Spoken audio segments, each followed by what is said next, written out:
Mathematicians. Today we see one nice linear algebra problem asked in June 2015. It is a part C problem.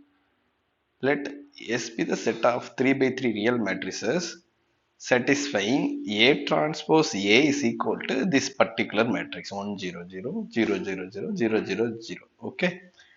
So they are asking whether S contains a nilpotent matrix, a matrix of rank 1, a matrix of rank 2, or a non-zero skew symmetric matrix. Okay, so very simple question. Let's see how to approach this problem. So we'll see two different methods to approach this problem. Now A is a 3 by 3 matrix, so we take it to be an arbitrary 3 by 3 matrix. So this is arbitrary 3 by 3 matrix. I take entries like this. Then A transpose will be this matrix. Now what is A transpose A? Uh, so you have to multiply first to calculate A transpose into A. You have to multiply this row into this column. Correct. So A into A, D into D, G into C. That is basically same as calculating the inner product of this column with itself. Why? How the inner product is defined in R cube. So if you take two vectors A, B, C and D, E, F, its inner product is defined by AB, AD into AD plus BE plus CF. Okay. So first coordinate to first coordinate, second coordinate into second coordinate plus third coordinate into third coordinate. Therefore, when you multiply A transpose into A, you get first row into first column. Since A transpose is the transpose of the matrix A, first row is the first column of A. So we get this row into this column you multiply, you will get inner product C1 comma C1. This Ci is the ith column of A. Okay, that we assume. Then this is inner product C1 comma C1.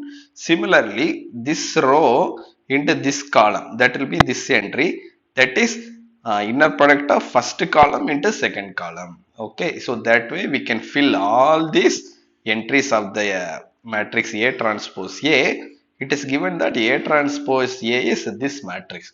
Therefore, uh, we can compare the entries of these two matrices. So we get except this entry, all the other entries are 0. So first let's write it down. So inner product C1 comma C2, inner product C1 comma C3, inner product C2 comma C3, they are all 0. That means that the vectors C1, C2, C3, the columns of A are uh, orthogonal to each other. And if you look at the diagonal entries, they are also 0 except the first diagonal entry. Therefore, inner product C2, C2 is 0. That means that the only vector that perpendicular to itself is 0 vector. Therefore, the second column has to be 0 vector. Similarly, third column is also 0 vector. So, A transpose A equal to A means that these two columns has to be 0 vector, and inner product C1 with C1 is 1. That means that norm C1 square is 1. Okay.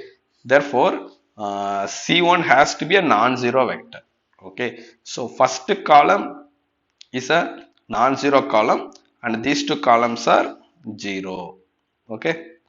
So, that is the condition we are getting. Therefore, rank of the matrix is 1. So, any matrix that satisfies this condition has to be of rank 1 because any such matrix has only one non-zero column, all the remaining columns are 0. Okay. Therefore, S contains matrix of rank 1. So, we conclude that a matrix of rank 1 is true, a matrix of rank 2 is false. Now, the option says S contains a nilpotent matrix. The question is, can you form a nilpotent matrix such that its first column is non-zero and satisfies this condition, inner product C1 comma C1 is 1 and these two columns are 0. Yes, it is possible to find such a nilpotent matrix. For example, if you take 0, 0, 0, 0, 0, 0, 1, 0, 0, this is a strictly lower triangular matrix. Okay, and its eigenvalues are 0, 0, 0. Therefore, uh, it is a nilpotent matrix because all its eigenvalues are 0 and these two columns 0. And if you for this column, if you calculate inner product C1 comma C1, you will get 1. Therefore, S contains this nilpotent matrix. Therefore, option 1 is true. And for fourth option, non-zero skew symmetric matrix, whether it is true or not, let's see. So, if you take a 3 by 3 non-zero skew symmetric matrix, we know that if you take a non-zero eigenvalue of a skew symmetric matrix, then it is purely imaginary. That means that the eigenvalue should have the form lambda equal to alpha I for some alpha belongs to non-zero real number. Or in other words, it will lies in the imaginary axis in the xy plane. Okay. Okay, so if one eigenvalue is alpha I, then other eigenvalue should be minus alpha I because the complex roots occurs in pairs. Okay, why the skew symmetric matrix has all the eigenvalues are of this form lambda equal to alpha I? Why the eigenvalues of skew symmetric matrices are purely imaginary or zero? That result I have proved in a different video in which I have proved that symmetric matrices have real eigenvalues, skew symmetric matrices have eigenvalues are purely imaginary or zero. Then about orthogonal and unitary, that eigenvalues also discussed in the different video. So I have given the link to that video in the description. You can see the link above also. So please check that video if you're interested in to know why this is the eigenvalues of skew symmetric matrices are purely imaginary as zero. So from this result, since A is a non-zero skew symmetric matrix, its eigenvalues are alpha I is the eigenvalue for some alpha, minus alpha I is also a root because complex roots occurs in pairs. If alpha is a root, then its complex conjugate minus alpha is a root, and so the remaining one eigenvalue has to be 0. Okay, because eigenvalues are either purely imaginary or 0.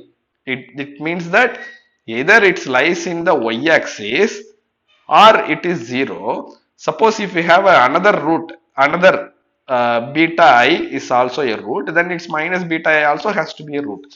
But it is a 3 by 3 matrix, so it will have only 3 roots. So one more root, this is not possible. Therefore, one more root has to be 0. So we get these are the three eigenvalues of the non-zero skew symmetric matrix. So the 0 occurs only once as an eigenvalue. Therefore, we get that nullity of A is 1. Therefore, rank of A is 2. Therefore, any non-zero skew symmetric matrix has rank 2, but every matrix in the set S has rank 1. Therefore, this is not possible to get a non-zero skew symmetric matrix in the set S. Okay. So now we are done, but there is a much simpler way of doing the same problem. But we won't say it, I won't say it is simpler, but there is a different approach. So we will prove that rank of A transpose A is actually equal to rank of A. Okay. So if A transpose A is this matrix, this has rank 1, then A also should have rank 1. Therefore, from that immediately we can deduce that every element in the set S has rank 1. Okay. In our next video, we will prove that rank of A transpose A is actually equal to rank of A. Okay, so from that result also you can conclude that the same options are true. Okay, okay guys, so if you learned something new from this video, please click the like button and subscribe to my channel. Thank you.